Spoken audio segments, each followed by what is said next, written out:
Janice Ray, I had a bit of a problem getting on my YouTube here today, and I think I canceled on you and started over again. So I apologize for that. Oh boy.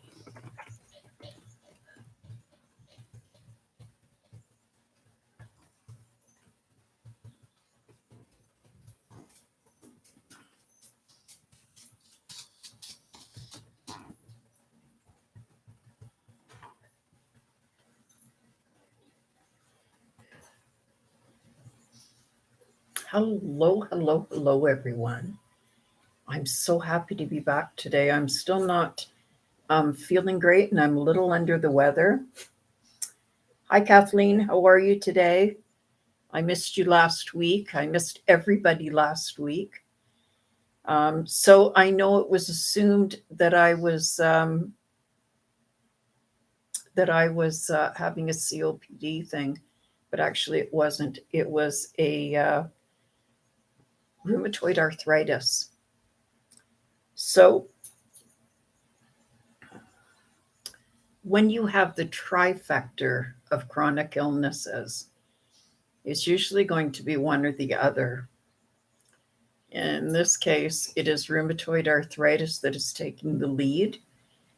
I have been in so much pain. I cannot explain to you. You know, the one thing about COPD, like, other than uh, the pain of, things like pneumonia and that, big flare-ups like that, you don't have a lot of pain from day to day. At least I don't. And I know that people say that they do. I am so, so blessed that I haven't experienced it. I do get some rib cramping from time to time. And, the not being able to catch your breath is kind of annoying too. But basically, it's really for me with COPD, it's more of, catching your breath and being able to maintain your breathing. That's the really hard part of COPD. But this pain from rheumatoid arthritis, I got to tell you, it is so intense. So my maternal grandmother had arthritis, and she had osteoarthritis where, it kind of gnarls the fingers at the top. But she did have rheumatoid arthritis too, and she had some issues with it. My father had arthritis in every joint in his body. It took them several years to figure it out, how bad he was and how much pain he was in. His was rooted mainly in his feet, and he would get terrible flare-ups from it. So my dad was a blue-collar worker. Sorry. He was a stationary engineer, and he worked for the local hospital, the general hospital. And his job entailed many, many, many kilometers of walking. You would be walking through looking at, you would be looking for, I don't know, anything that was going wrong in the hospital, and you would figure out how to fix it. Just one sec. So he was always in pain. He was always, always saying how painful it was. He'd take off his shoes after work. So I don't know where this came from, whether it's my grandmother or my father. Either way, I got it from both sides. So it started about a week and a half ago. I woke up with sore hand, which isn't unusual for me because I do have arthritis. And so I say to my husband, well, my hand's sore, so, pay attention. So when I say my hand's sore, if I say that my foot's sore, it means that, we could be heading into a flare up. And this time, of course, we were. My hand swelled up like three times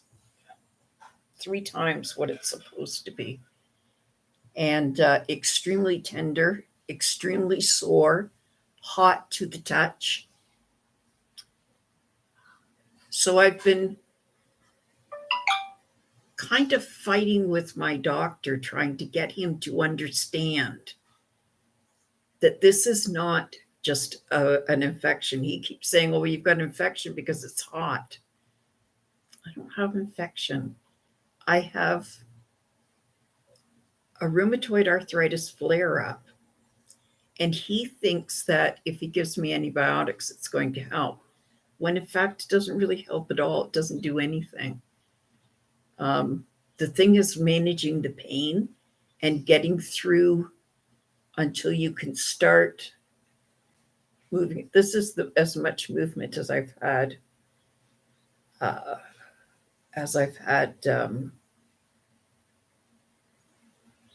in about 2 weeks. So this is how my story starts. It starts in 2020. We're just new to the pandemic. We're just going into lockdown. Seriously, it's July of 2020, and so I wake up in the morning. My foot's sore. I know that feeling of sore because sometimes it's like, when you sleep a little bit differently, or you've been asleep for too long and you haven't moved your foot or something. So it's kind of that thing, right, where I say, geez, my foot's really sore today. And by the next day when I get up, I can't stand on it. I don't know how I'm going to get to the bathroom. I can't stand on it. As soon as I went to put my foot down, I wet myself because I couldn't get to the bathroom, and the pain was so bad. And it came up the bottom of my foot and into my ankle, and oh my goodness, it was so bad. And we had no doctors, so I was pretty much on my own and my own assumptions. And I thought a couple of things, but in the end, I think I just knew that it was arthritis. So usually when you get this kind of inflammation in your foot, you get gout. But I didn't get any sores. When you get gout, you get a sore and blah, blah. I didn't get anything like that. Just extreme pain. I could not put my foot down on the floor. And it eventually resolved. And in the next couple of months, the other foot started. And then the original foot started. And this went on for 2 years, back and forth, every couple of months. And every time it hit my feet, I couldn't put any pressure on. I couldn't walk. So I was really having a hard time.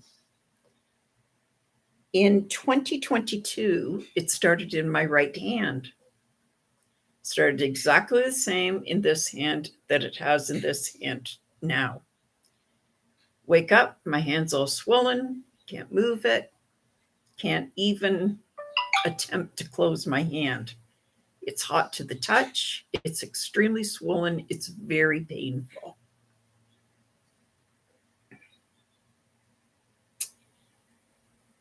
I went to the doctor and he gave me antibiotics and naproxen for the pain. Now, I took the naproxen, which I knew was no good. It wasn't doing anything for me. It wasn't nearly touching the pain. But my doctor, I guess, was waiting for me to say something that I never did.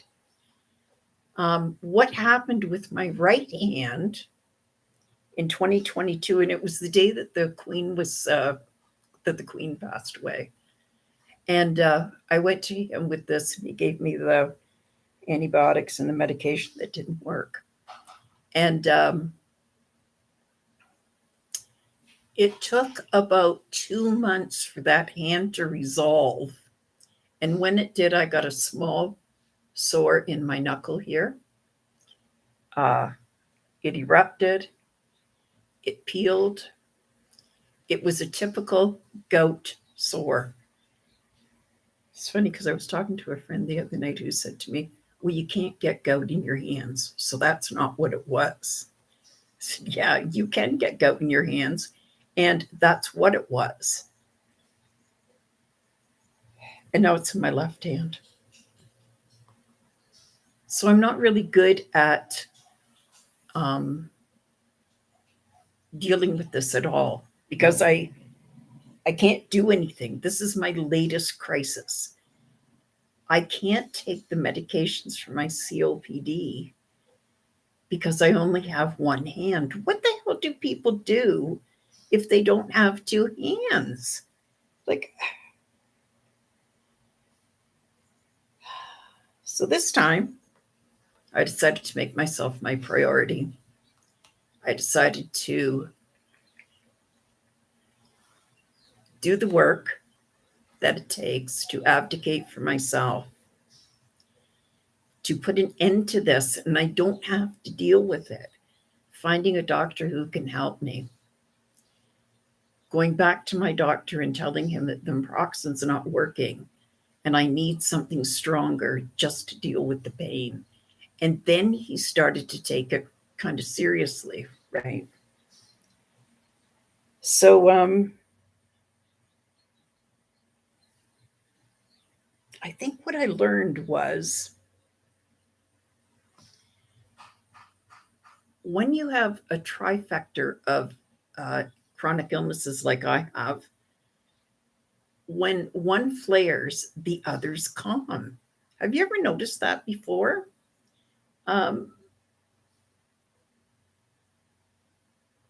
uh, when my rheumatoid arthritis starts to flare up, my COPD kind of steps down, goes, oh, you know what?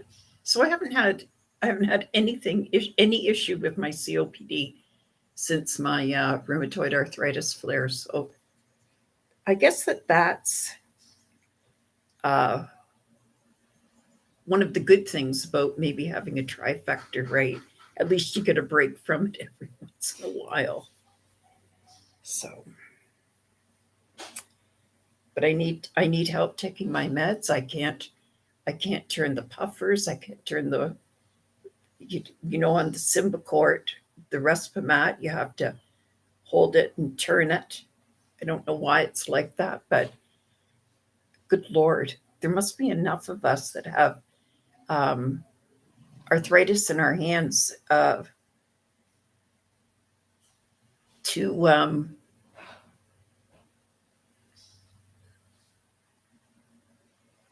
to have some information from the manufacturer on how we're supposed to do this when you know when we have a flare up, or if we're uneasy in using um, our hands. We can't always use them, right? So I don't know what your experience is with this. Have you ever experienced this before, where you can't actually take, like physically, you can't take your medications? Other than that, I've been reading, I've been resting, and I'm hoping that I'm on the other side of this. I don't know if it is or not yet, but oh yeah, Kathleen, have you talked to your doctor about that? Because I'm betting that those bumps are probably gout. Now, the other thing that's happened to me is that I've developed psoriasis, and not like everywhere on my body, like you would think, like some people have, um, but just spots of psoriasis. And the way that you know that it's psoriasis, the way that you know that it's psoriasis is if you, like if it cracks and peels, right? If it cracks, it's one of those things that, you know, you've never dealt with it before, but you know it as soon as you see it. So that's me, guys. And absolutely nothing else is going on. I haven't actually done too much of anything. My grandson's still growing up and being a good boy, and he's going to be 6 pretty soon. So that's my life, and I can't tell you how much I missed you all last week, and I appreciate you being here this week. The best way to support my page is to like and subscribe and share this tea time with your community. Thank you so much for all of the well wishes that I got last week. I so appreciate it. I've just been overwhelmed with people asking, and I appreciate every single comment that you leave. Thanks, guys. Once again, you are the greatest audience ever. See you next week.